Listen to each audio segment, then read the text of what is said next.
Hello and welcome to Essential Talks episode 6. Myself, Jamie Mitchell and Joshua Madison here. And today's episode we are going to talk through everything to do with training structure. So, how someone should start when they first start training, what they should progress to or what they shouldn't progress to, and how things end off, sort of thing. Yep. Who wants to take it away? Can, as always. I'll take it away. Taking the role. So the lead role. Let's just go to the beginning, and then we'll spiral off as we go. Okay.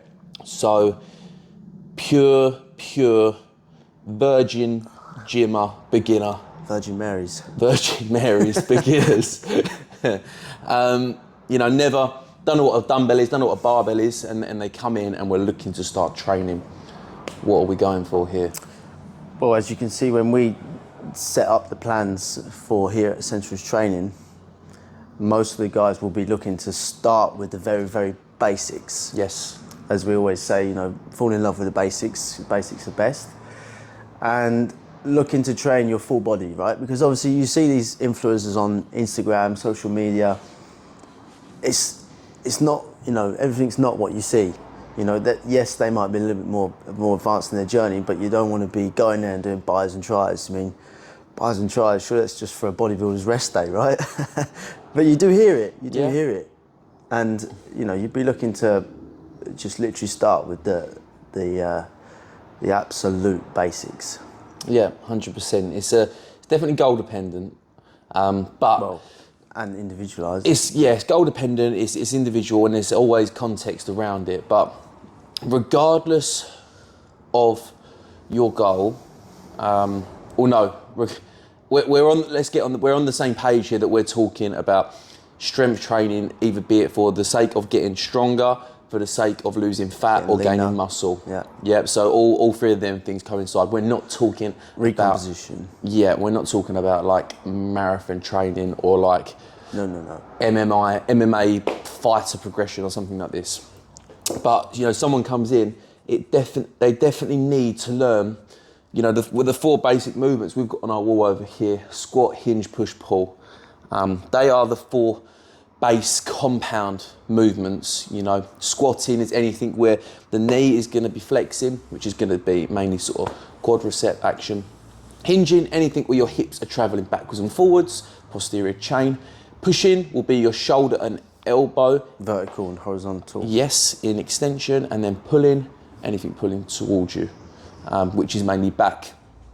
And the reason why it's really good to learn these things at the beginning, because you don't have to squat. You don't have to squat to get gains. You don't have to deadlift to get gains. Oh, why am I saying gains? It's like to make progress. It's a cheesy fucking word. But learning them movements, what the skill proficiency, what it's going to give to you onto other stuff, it's going to be crazy, right? Yeah, huge. Absolutely humongous. So full body training, that's one of the reasons why it's really good. Now let's look at the reasons why it will supercharge your progression and make you progress quicker than ever before. So if we give an example of someone that comes in and they're brand new and they go leg day, back day, chest day, I don't know, something like this, and they've never lifted weights before, right? So their weights aren't that heavy. So they're hitting their muscle and their movements once a week, and then they're taking a whole week before they get round to it again. Yeah. When probably they don't need that much rest, because it's not that heavy, it's not that taxing. So when we go full body training, we're then hitting the same muscle like maybe 3 times a week. You're getting more technique practice. Yeah. The frequency of hitting the muscle and the movement is so much more and greater that you were gonna progress a little bit quicker, right? Yeah. So that's why we definitely advocate for full body training in the beginning. 100%. Anything to add on that? In terms of? In terms of anything why it's just fucking awesome to get down with full body training to start with. Or maybe why... But obviously, when people want to come in, yes, they want to get through and they want to do everything they see. Yes. And then it's very hard to just slow them down and say, look, the better we work in this stuff, the less I have to talk in the future about doing things correctly, because it will be there. The foundations will be set for you to get a bar on your back, for you to bench press. Yeah. You know, like you say as well, not everybody has to do them things, but they will go a long way in the future when, you know, we start to progress, maybe like we're going to speak about in a little bit, but onto 4 sessions a week. When we're looking here, 3 is enough. You know, I've had people that have made progress on 2, but obviously we would recommend 3. You know, like you say, for more practice, more efficiency, and getting the skill acquisition down. The skill acquisition terminology dropping hard. You know, just practice. And again, remember, but it doesn't make perfect. It never makes perfect. No. It makes improvement. Yeah. And improvement is all we're after in the gym, right? Yeah. It'll never Every day, be perfect. every session. You know, like I just deadlifted before this, and I've probably done thousands of deadlifts. And I'm watching it back thinking, something's off there. And it'll never be perfect, but chasing perfection is perfect in itself. Quote, Didn't look it. unquote. No, it's fucked up.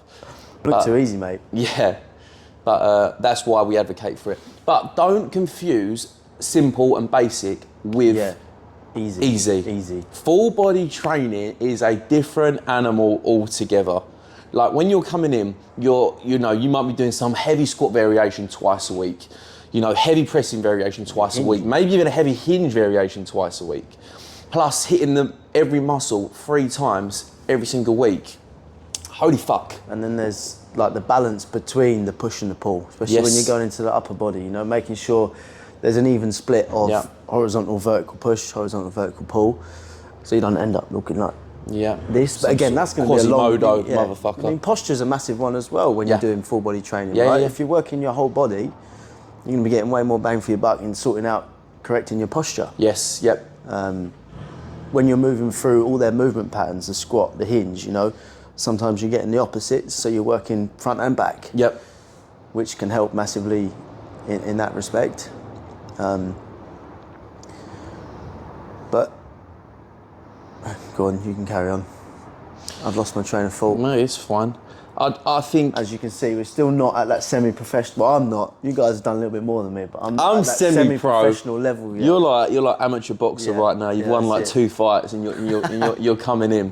Get too cocky. It's, you know, if we talk about that on the structural balance side of things, training the full body, you know, it's going to bring us up in a balanced way. And then, you know, once we've got like a few months under our belt, we're like, right, okay, so these have come up quite a bit, but this is lagging. So let's now get our little screwdriver out for our workout programming, and let's start playing around. And let's, you know, squat's going well, let's bring that down. Okay, let's up the deadlift variations. Let's up the frequency on the hinging. And we can start playing around with that, which is really, really good. But full body training, when you get going, is undoubtedly the most optimal.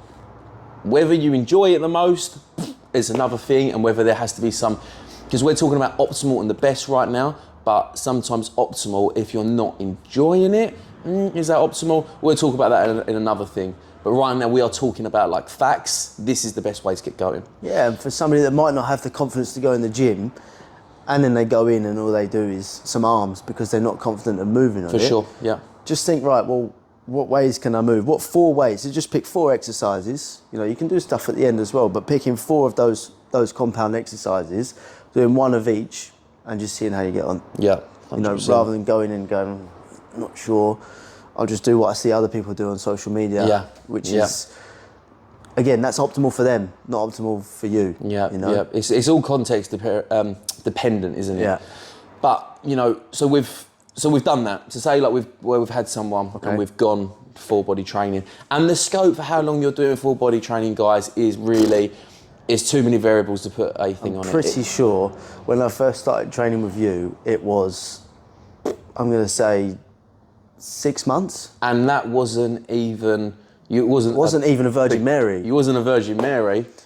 It was. I don't know what the fuck you was doing, but I mean, the videos speak for themselves. But yeah, 6 months and made massive gains. Yeah. Right, and you got that technique practicing. And then obviously the next progression from there was to look at an upper and lower split. Yes, sir. Moving up to 4 times a week. Yes, but sir. Again, that's because then my body had adapted to be able to recover from what you had set. Yeah. And it was like, right, and not being able to recover. Yeah. Let's move on. Let's see how this works. Yeah. And obviously it worked very well. Exactly that, you know. So that was 6 months after having some experience in training, right? Some. Yeah.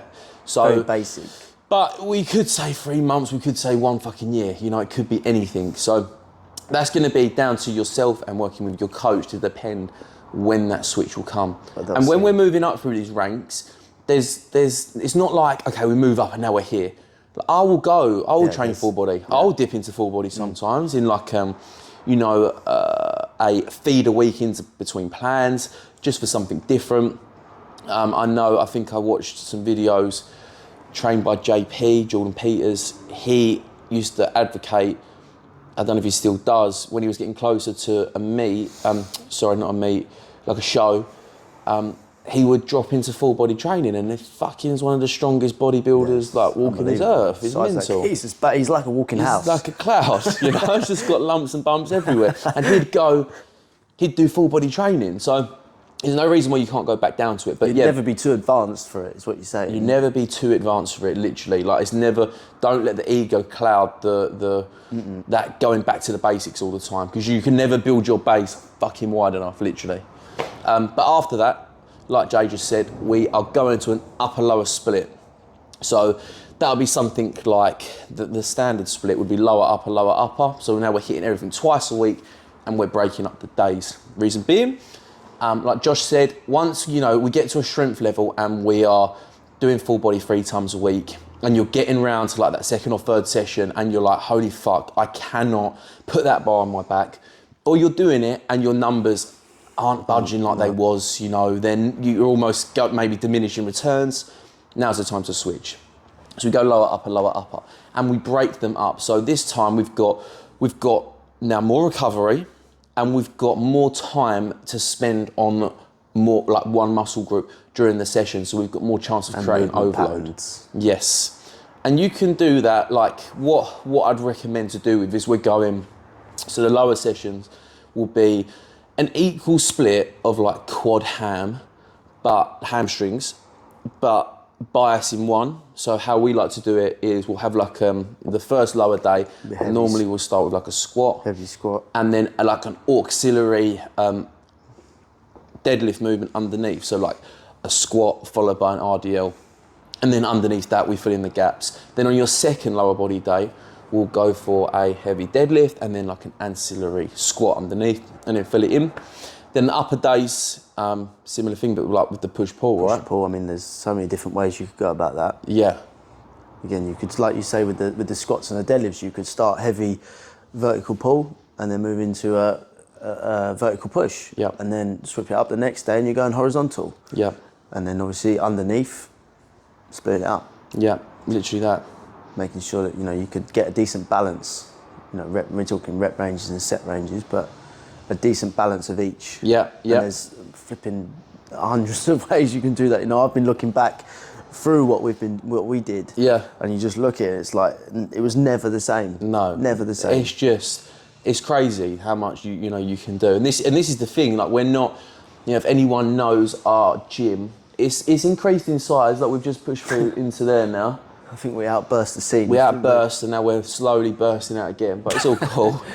And we are, we're mainly sort of free weight based. We've got a cable machine and some like a leg press and other bits like this, but it's mainly free weights. But the variations, like you've got 400,000 lifetimes worth of stuff to do. When you look at variations of exercises, pauses, tempos, different workout splits, programming, sets, rep ranges, But that's not something to get intimidated by. No, it's something to be excited by. Because obviously people will look at it and go, like, every time I see you do something, it's different. It's like, but it's always the simple stuff. Yeah. We'll be out in the car park soon. Yeah, we will be when everybody will be doing their squats out in the car park, deadlifts in the car park. Yeah, when the garage shuts. That would be just tie it to the smart and just like deadlifting the smart, the overhead pressing the smart. You do that anyway, don't you? Fred Flintstone on the way home. Yeah, literally like a hamster in a wheel. But the combinations are literally endless, and based on the individual and the person and yourself, you can choose what fits. You can choose what fits. If it is, we said about putting like swapping up the pull and then the push, right? But if your pull sucks ass, put them both at the beginning. Yeah. Do that shit first and then push. Like a common thing, a lot of young guys, and I say this because myself included, I used to smash the pec deck like 40 sets a week, like just fucking smash it hard. Well, I become imbalanced, so I got to a point when I started learning about this stuff. I was like, okay, I'm just gonna do a shitload of pull. Yeah. So I just put both pulls at the beginning of my sessions and done all my pull stuff first, then my push. What do you know? My pull stuff got much better and I balanced myself out a little bit. I was the exact same, where obviously you saw it being my coach. It was like my bench press, I was hitting the same numbers as I was my squat, which is not good It's at impressive all. and good. But now obviously it's leveled itself out a little bit more and the squat's taken over. Deadlifts still suck, but you got to work on your weaknesses, like you say with the pulls, putting them first. Yep. The deadlifts, they take up most of one of my lower days, just working and grinding away. And it's not that I put any pressure on myself, it's that I enjoy going in and trying to make it better. And just to stop you there, like just to break up the cycle, like how much, so we're just tapping on the surface of this, guys, right now. In terms, if there's some people watching this video who aren't sort of fully invested in strength training, like, holy fuck, how engaging is this shit if like you've got all these things to talk about, the chance of getting bored is just not there because there's so much to always practice. And we're talking about it, Josh is going, deadlifts, they're not quite right, but how fucking engaging. Because it's become a hobby. It's become a hobby. It's not a chore, it's a not, hobby. It's like, not a go and get it done. This is what I do. Yeah. This is my job to coach people, but it's what I do. Yeah. It's like if somebody goes and plays tennis, this is what I do. Yeah. They'll improve their serve or something. That's it. I'll improve my deadlifts. That's it, like they go on the golf range or whatever. I was hitting my driver well, but my wedges weren't going all that. They become obsessed like we do. Yeah. And they go there every bloody night. And we're not going, just went in and got a quick hit done or something, like just got it done. Yeah. Like, let me ask you that. Did you enjoy it? Yeah, Like maybe, I'm not sure. Probably not. No, but it's just so much more to it. So much more to it. But anyway, that's coming. That's not to say you shouldn't do HIIT. I'm not saying that. No. We always throw in the digs at HIIT and cardio with every single episode. But we need to stop. I know for my goals, I don't need it. Yeah. I could do it if I wanted to improve my cardiovascular health, but I don't need it. Who needs health when you've got strength? Like, no, I'm joking. Cut that out. Cut. Edit. Bailey. So, back to program structure. Lower, upper. And I'm not going to lie to you guys. Lower, upper, or upper, lower is my favourite variation. That is my favourite variation to train. I'm not even going to cut the shit here. Like, that is my go-to. Like, on top of that, I would then be layering in a fifth session, a full body, or another full body if my 2 lower days aren't that crazy heavy. So if I've not, right now, I've got I've got some singles in there and shit. So I'm only doing lower body twice a week. I could not manage a third lower body. I couldn't do another squat or deadlift. I would cry and die. So in when it's a little bit lighter on the squats and dead, I'll be looking at adding a full body in. So maybe like a front squat and things like this. Or just another upper body variation, but maybe a little bit lighter, a little bit more fluffier. More of a bro-y type day. More of a bro day. And then maybe I'd fluff in some arms into that. It's like for me at the moment, it's the full body, not the full body, sorry, the 2 uppers, 2 lowers, and then it's an upper one because obviously it's an area that's lagging for me, for my goal. So there's quite a hard upper session there for me at the end. Exactly. And if it was a weakness, say if it was like abs or something, then maybe you could do that as well. Yeah. Again, it's all, for me, it's aesthetics and the way you look, but for someone else it might not be. Yeah. It might 100%. be performance-wise. Yeah. And we'll tap on that as well.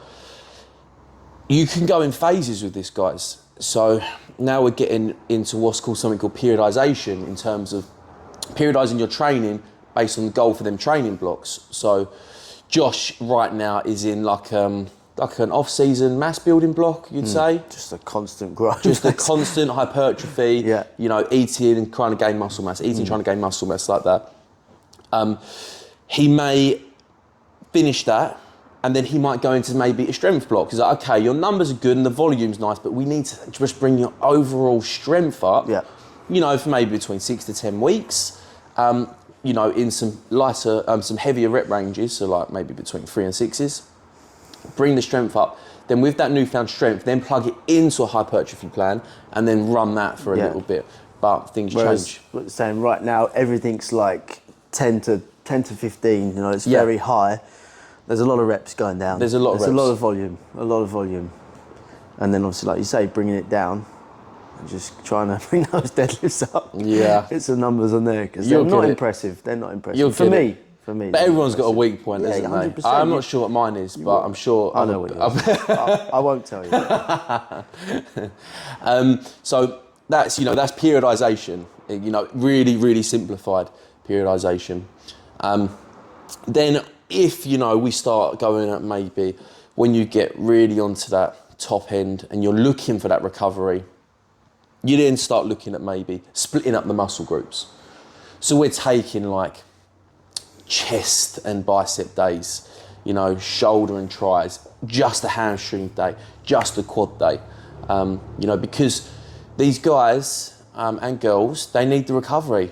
Like they are gonna blast like fucking sets of 12, 200 squats, 3 to 4 sets, and they need a fucking week, if not longer. Yeah. Now some people do a 2-week training split. It will take them 2 weeks to like nervous system recovery from that session. It's like my moment is upper push, upper pull, lower pull. Yeah. And it takes me a good week, a good 6-7 days to feel normal again after that. Or what about when we did that 8x8? Oh no! And we done 8x8 on the hack squat, didn't we? And it was literally. It was the next week, literally. 2 weeks. 2 weeks. My legs were just. We got back to it the next week and we went, was this like 4 hours ago? Oh mate, I was like being like gagging in the gym. You tough. just sheet white in the face. And everybody else ploughed through that as well. That was. It impressive. was. That was emotional. We say the 8x8 in the gym, and then people are like, oh fuck, you know.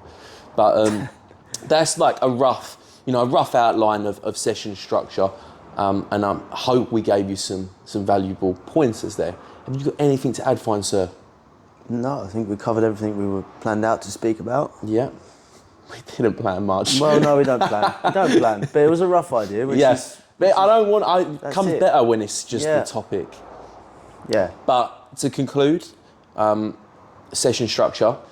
If you are Virgin Mary gym goer, or not even Virgin Mary, you know, some like 0 to 6 or months. if you're coming back to training, or you've like, do you know what? I didn't do any of that stuff. I'm gonna go back to the beginning. I'm gonna fucking start again. Yeah, that's fucking takes bravery, and I bet your bottom dollar you will progress quicker than you've ever progressed in your fucking life. Go back to the beginning, hit the full body training for like months until you cannot stomach full body training no more. Then you go to a lower upper, then you maybe add in a fluff day, then you start breaking shit up after that. But by the time you're over here, like through each progression, because right now you're thinking, I don't know how to split up body parts, but by the time you're here, you would have been outreaching to people and looking at stuff, and you'll know. I think that there is one thing I want to add, and that's the time you would do a certain block of training for. Yes. So, you know, when I speak to a lot of people, they say, oh yeah, I go back, I do this, I do that, and it's random every week. Yep.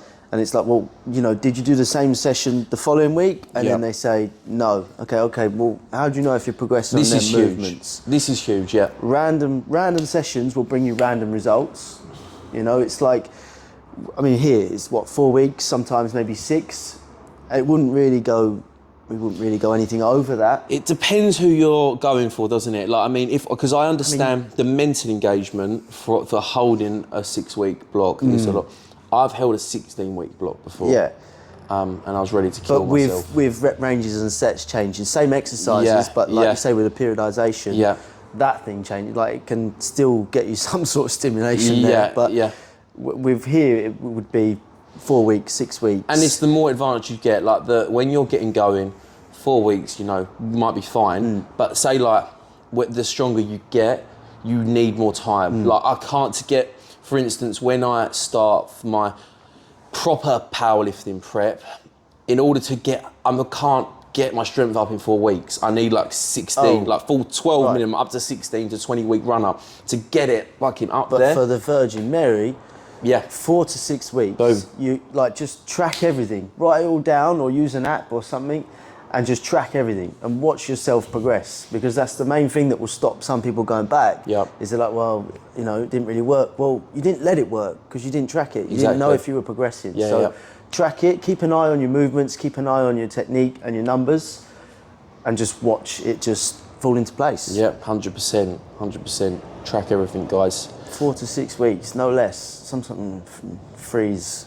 Yeah. Sometimes it works, but again, rep range is periodization, but 6 weeks, 4 to 6 weeks. Shocking the body isn't a thing. Like, you can't come in and shock, like, the body doesn't know, oh fuck, he's hitting biceps today, shit. Guys, get out the legs into the biceps. Doesn't know that, okay?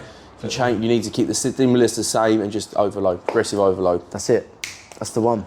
Cool. We can do another thing on that. We can do another. This is the thing, it's like, how far do we go into this shit? Yeah. But, okay, guys, we're going to conclude that there.